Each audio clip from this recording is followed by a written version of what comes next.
The U.S. President Joe Biden has vowed ironclad defense commitments to allies Japan and the Philippines as he hosted the first trilateral summit with leaders of both countries. Well, the meeting with the Philippines President Ferdinand Marcos Jr. and the Japanese Prime Minister Fumio Kishida comes amid concerns over China's actions in the Indo-Pacific region. The three leaders reaffirmed their shared goal of maintaining a rules-based international order. They also signaled intentions to deepen cooperation on key areas, including defense and infrastructure development.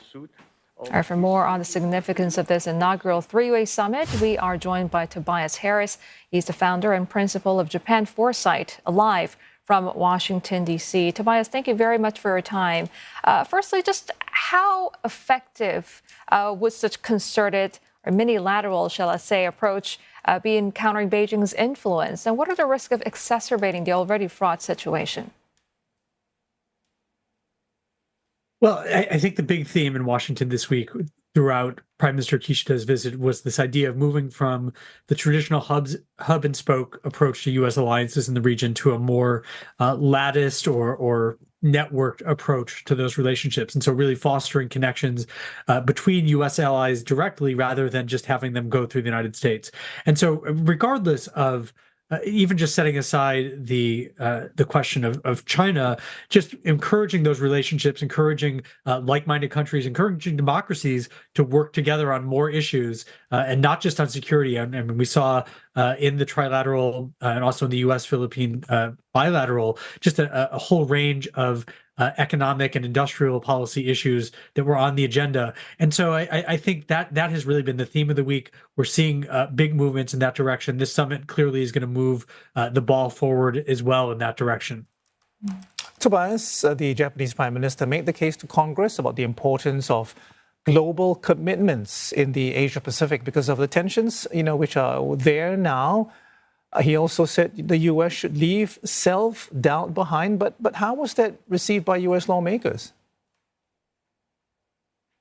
Well, I happened to be in Congress listening to the speech, and he certainly received a number of standing ovations. I believe the Japanese press was reporting something like 15 standing ovations. I wasn't counting in particular, and you could see that some lines were more popular with parts of with members of Congress than others.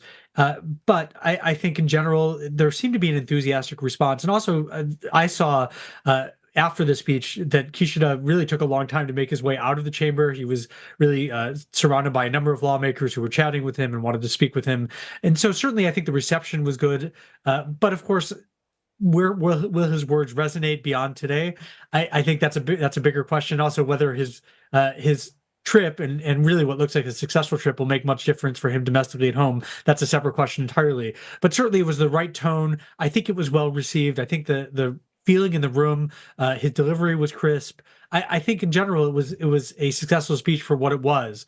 But long term, one speech, unfortunately can't change bigger structural issues. All right, Tobias, just want to quickly ask you how you think the picture, the environment might actually change. We hear of reports of clashes between, the Chinese Coast Guard, the Philippine Navy, for example. The Senkaku Islands remains tense. Do you actually see a change in terms of what actually happens on the ground with these commitments being made? It's certainly in a U.S.-Japan context. I think we're seeing, certainly what we saw announced this week is a real step, I think, in the direction of more robust deterrence in a U.S.-Japan context. The discussions that will now begin about setting up a U.S. operational command structure in Japan that will work more closely with a Japanese counterparts in their new joint operations command, that's going to really, I think, improve planning and preparation for a whole range of contingencies. Having those people on the ground working together, it's going to take time. This is not something that's going to change overnight. Clearly, this is part of a longer-term process of strengthening the ability of both militaries to work together to provide deterrence. But clearly, in the near term, the risks are still very real. The gray zone threats where you have sub-military threats in these territorial disputes are clearly very real. And of course, with that, the risk of accident and escalation, we absolutely cannot rule those out. And so this is not something that's going to be solved with one summit or one decision or one policy. This is a constant process of upgrading. But what this whole week celebrated, I think, as far as Kishida is concerned, is that Japan really does look different now than even compared to, say, when the late Prime Minister Abe came to the United States and gave a speech to Congress in 2015. Japan is capable of doing much more, is willing to do much more, and frankly, there's not a whole lot of domestic pushback to taking on these expanded roles. And so that, I think, really changes the landscape when it comes to Japan's military going forward.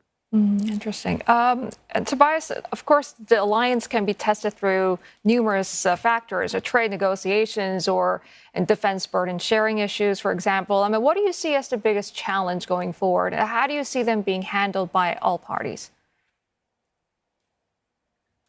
Well, I think in both, for both partners, both the United States and Japan, I mean, there's a real domestic political concerns, and I think that was exactly what Kishida was speaking to in his speech today. This question of self-doubt in the United States. I mean, maybe it's another way of saying political polarization that really complicates the ability of the United States to make decisions, and maybe undermines perceptions that the United States really will come to the aid of a treaty ally in the event of a war. I mean, certainly Ukraine might not be a U.S. treaty ally, but some of the debate that we've seen about whether the U.S. should keep supporting Ukraine's war effort, certainly allies are paying attention. I think Japan is paying very close attention to that, and Kishida really had basically as strong words as you could get from a visiting prime minister who still wants to be a good guest. So this is clearly on the minds of people in Japan. I mean, and to a lesser extent, the fact that you could have a little more domestic instability in Japanese politics is its own problem. I mean, that doesn't necessarily mean that governments are going to change policies, which you could see in the United States, but you just might have governments that are maybe a little weaker, are less able to navigate some of the challenges to making policy change. We already saw a very drawn out process for Prime Minister Kishida to make a revision to Japan's arms export rules by working. He faced some resistance from LDP coalition partner Komeito. That kind of thing might become more common if you see ongoing unpopularity for prime ministers or a change of leadership. And so that's something to watch for as well. Okay, Tobias, we'll have to leave it there for now, but thank you very much for your insight this morning. Tobias Harris, founder and principal of Japan Foresight.